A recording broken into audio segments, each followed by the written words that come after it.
La plupart des vidéastes qui réalisent aujourd'hui leurs vidéos avec une caméra à objectif interchangeable, un réflexe ou un hybride, se posent un jour la question comment choisir le meilleur objectif vidéo. Et c'est une question qu'on me pose souvent lorsqu'on me voit changer le caillou de mon appareil. Quel objectif conseilles-tu pour filmer ? Filmer un concert, filmer un mariage, filmer une interview, filmer de nuit ? Personnellement, j'en ai essayé un paquet et il faut dire que le choix de l'objectif pour la vidéo dépend surtout de ce que vous comptez filmer. À quel endroit, à quel moment et surtout de votre budget.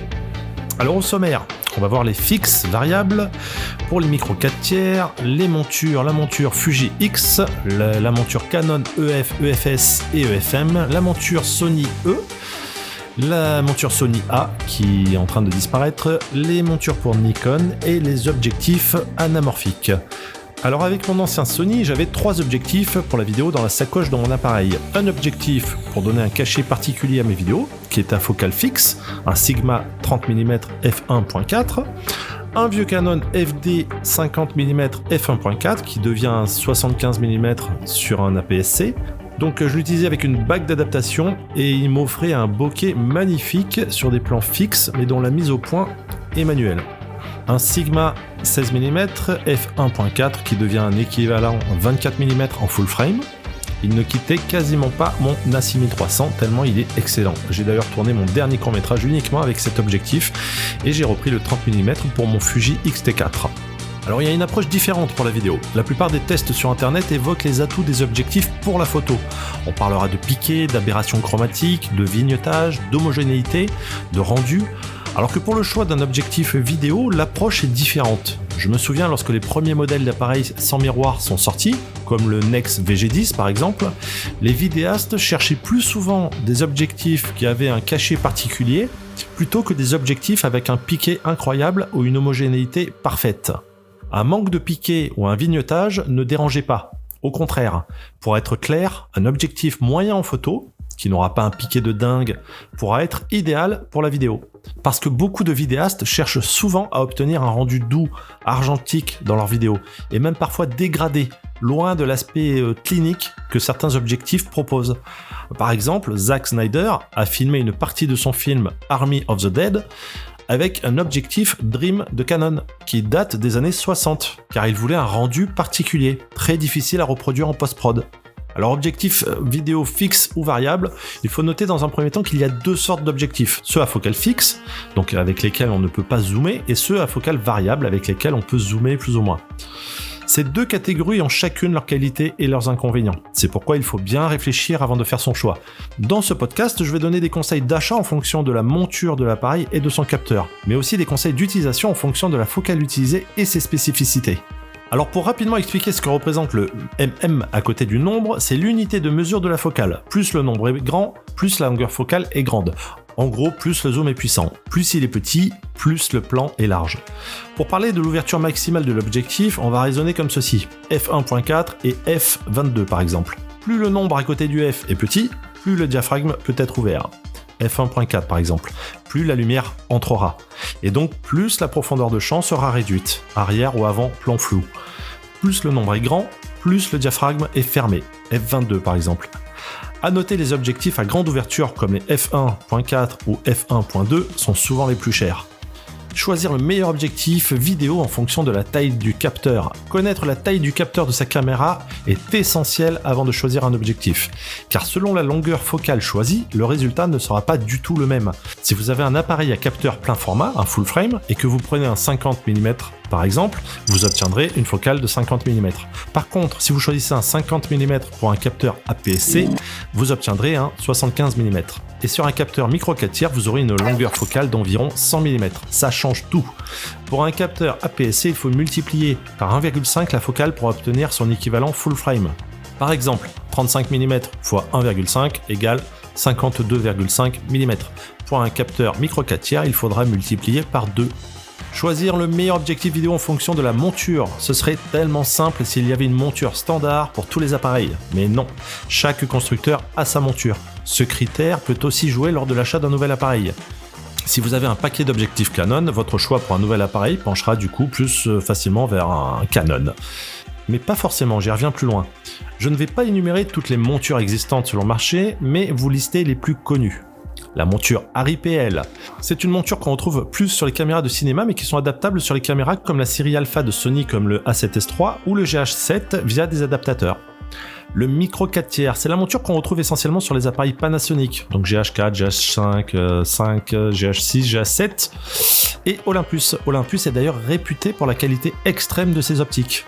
Aussi, avec cette monture, il faudra multiplier par 2 pour obtenir la focale équivalente au plein format. Un 15 mm en micro 4/3 sera l'équivalent d'un 30 mm. Jusqu'ici, ça va, c'est pas très compliqué.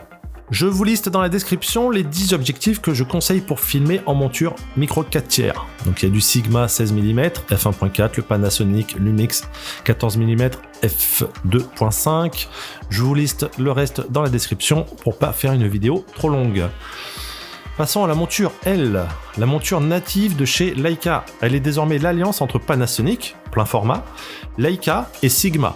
Donc on peut être certain que la qualité est au rendez-vous. Cette monture n'est pas encore aussi fournie que chez d'autres fabricants, mais elle commence à s'étoffer. Mais surtout, elle propose les focales les plus répandues et les plus demandées par les utilisateurs.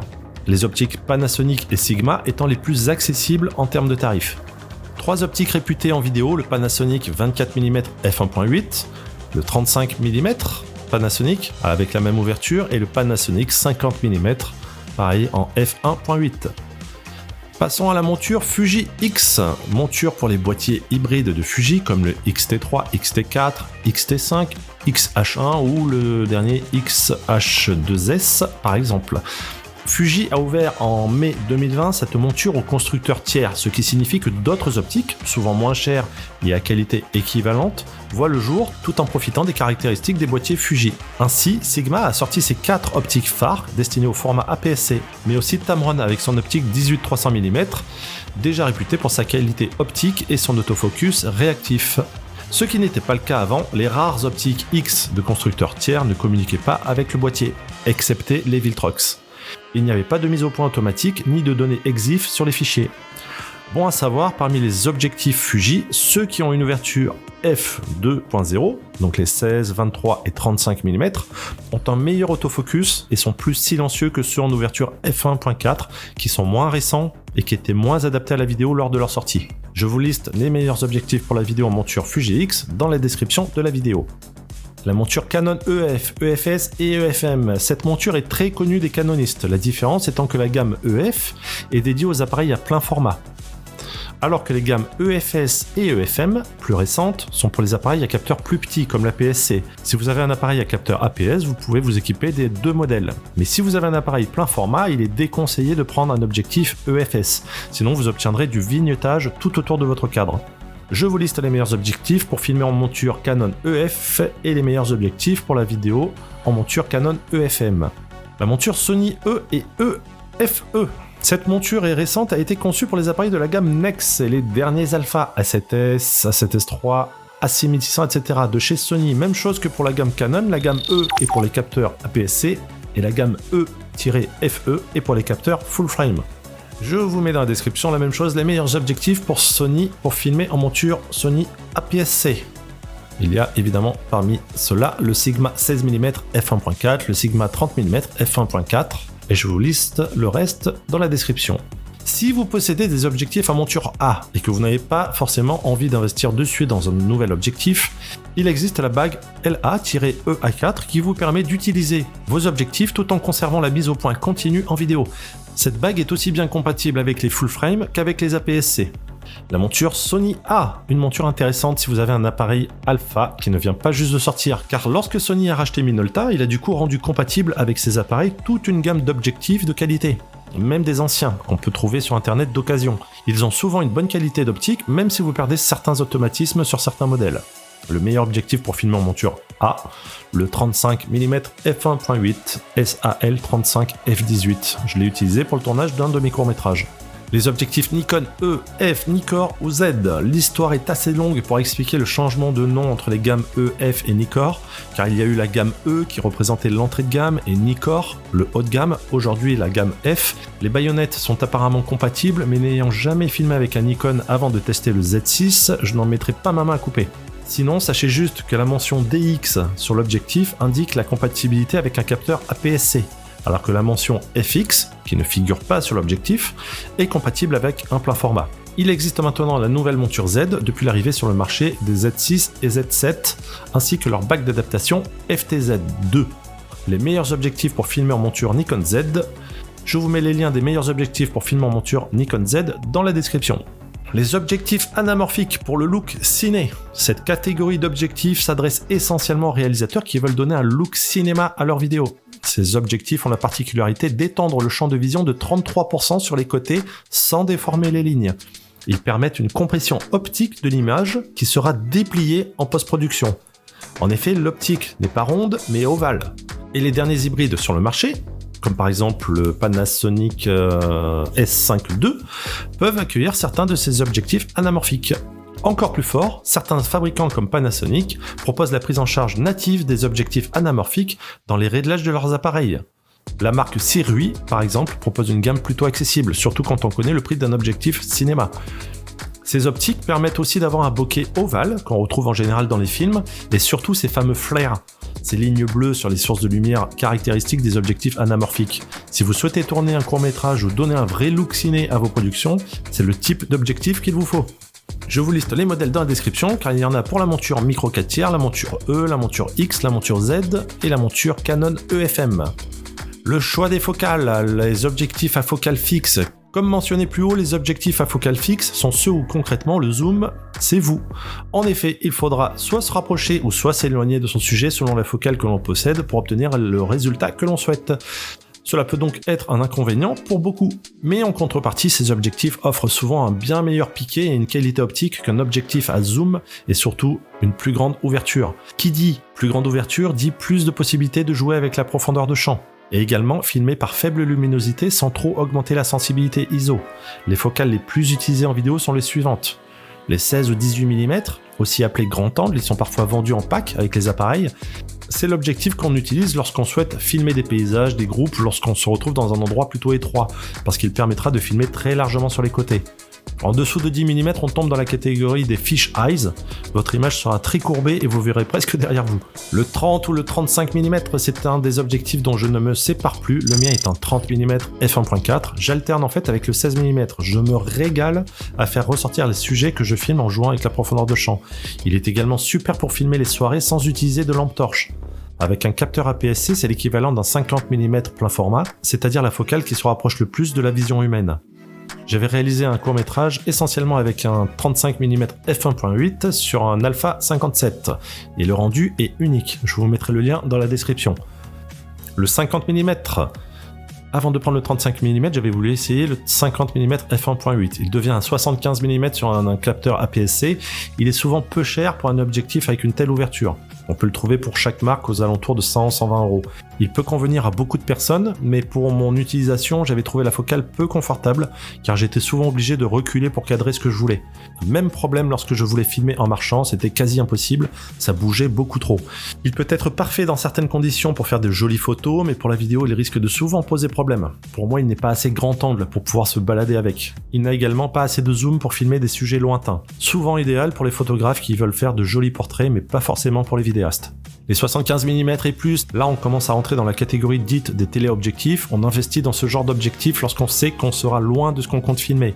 Si vous comptez filmer les membres d'un groupe de musiciens lors d'un concert, faire de la vidéo animalière, filmer un spectacle en sachant que vous serez éloigné des sujets ou bien la voisine en face avant de prendre sa douche, c'est le genre d'objectif qu'il vous faudra. Un conseil, équipez-vous également d'un trépied pour filmer avec ce type d'objectif car il est très difficile de se stabiliser avec une telle focale. Les objectifs à focale variable, le choix de la polyvalence. Le principal avantage de cette gamme d'objectifs est qu'elle peut couvrir une large plage focale, du 18 mm au 300 mm, voire plus. Tout dépendra ensuite de l'ouverture que vous souhaiterez, mais aussi de la taille et du poids que vous aurez dans les mains. Un 18-50 mm sera nettement moins imposant et moins lourd qu'un 18-300, qui commencera à bien faire sentir son poids en fin de tournage. Sur la plupart de cette catégorie d'objectifs, l'ouverture est changeante selon le zoom effectué. Plus vous zoomez, plus le diaphragme se ferme. Mais ce n'est pas systématique. Il existe des objectifs à focale variable et à ouverture constante, mais qui sont aussi parmi les plus chers, sauf pour le Sigma 18-50 à f2.8, qui est réputé pour sa qualité optique. son ouverture constante et son prix accessible. Et si en plus ils sont stabilisés, préparez-vous à sortir quelques billets supplémentaires du portefeuille. Pour résumer, si vous partez en vacances ou si vous ne connaissez pas les points de vue que vous aurez pour filmer lors d'un déplacement, c'est le genre d'objectif que je conseille. Vous pourrez ainsi faire des plans larges et également avoir la possibilité de zoomer si cela s'avère nécessaire. Personnellement, j'avais un Tamron 18-200 mm qui me donnait satisfaction, mais son autofocus était bruyant. La stabilisation, certains objectifs sont stabilisés. Si vous avez un boîtier qui n'a pas la stabilisation intégrée, c'est un petit plus. En vidéo, ne vous attendez pas non plus à avoir un résultat bluffant. La stabilisation des objectifs ne vous permettra pas d'obtenir un résultat comme si vous aviez utilisé un gimbal par exemple. Elle est surtout utile lorsque vous voulez photographier par faible luminosité et en diminuant la vitesse d'obturation afin d'éviter les flous de bouger. Que votre boîtier soit stabilisé ou non, et que votre objectif le soit ou non aussi, vous devrez investir dans un gimbal ou un steadicam pour obtenir des plans stables en marchant. Les bacs d'adaptation, la solution si vous avez un stock d'objectifs mais que vous souhaitez filmer avec une caméra ou un réflexe d'une autre marque, et que vous ne souhaitez pas forcément recasser la tirelire pour de nouveaux objectifs. Comme beaucoup de vidéastes qui tournent par exemple avec un Sony A7S II ou A7S III ou une Nex FS100, il existe la bague d'adaptation qui vous permet de coller un objectif Canon sur une caméra d'une autre marque. Et c'est la solution que j'utilise aussi. Alors vous pouvez perdre certains automatismes comme l'autofocus, mais quel rendu au final! Un dernier conseil important, attention au bruit de votre objectif en mise au point automatique, qu'il soit USM, hyper silencieux, un moteur ultrason ou autre, prévoyez un micro externe si vous comptez filmer une scène calme avec la mise au point automatique. Sinon vous risquez d'être désagréablement surpris lorsque vous regarderez vos plans et d'entendre ce bruit de mise au point de l'objectif. Car en effet, les micros internes de nos réflexes ou hybrides ont la fâcheuse tendance d'enregistrer les bruits internes de l'appareil et donc aussi les bruits du moteur ou du frottement de l'objectif en mode autofocus. Pour éviter tous ces désagréments, entraînez-vous à la mise au point manuelle. J'espère que ce podcast vous a plu. N'hésitez pas à retrouver les liens des produits dans la description de la vidéo. Je vous mets également le lien de l'article dans la description. Pensez à liker la vidéo et à vous abonner si ce n'est pas fait. Moi je vous dis à bientôt. Salut!